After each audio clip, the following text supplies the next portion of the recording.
I'm Jack Walker. It was in 1999 that a friend invited me to Havana, Cuba for the very first time. And during that week, I took with me the Spanish translation of outline Bible materials that the mission was working on. While I was there, we conducted training workshops for students and for lay people.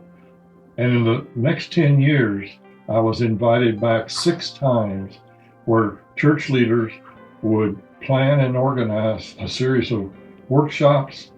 They would make all the arrangements. I would fly in. They would transport me from town to town, to church, and we would have 1 day or 2 day workshops.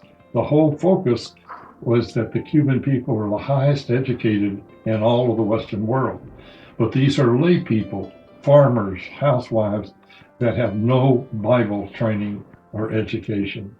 And the whole focus was to teach how to study and share and preach God's holy word, verse by verse, outline by outline. In 2009, Jeanette and I were invited back for 3 weeks of these workshops in getting to know, looking, listening, and learning their passion for Christ, for evangelism, for leadership training, and for missions. And when we returned on the following Sunday morning in our Sunday school class here in California, at the end of the class, the teacher asked me, "Jack, welcome back. We've been praying for you. Take just a few minutes and give us the highlights." And so I stood up and I shared of 7 pastors that we had met and became familiar with their ministry, their church, and their family. And I mentioned 7 projects that we had seen and that we offered based on faith giving that we would try to help fund. And then the class was over and the president stood back up and he said, "Jack, we heard you mention 7 pastors and 7 projects. And I bet you want us to pray 7 days a week for those pastors and projects."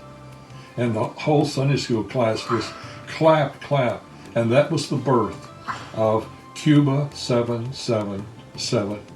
Again, based on we form no church or no project on our own. We pay no salaries. 100% of every donation goes to the end user.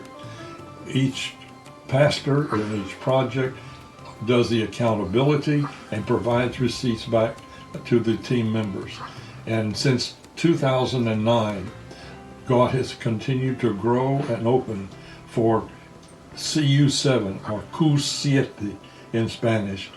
And we thank the Lord that open doors in Central and in Western Cuba and now into Eastern Cuba based on a partnership with rural pastors, their families, national missionaries, and youth leaders.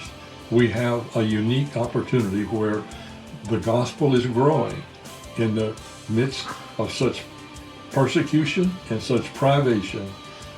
There is esperanza, the hope that God is working in hearts and lives, and we have the privilege to introduce a partnership to them. Arriba y adelante.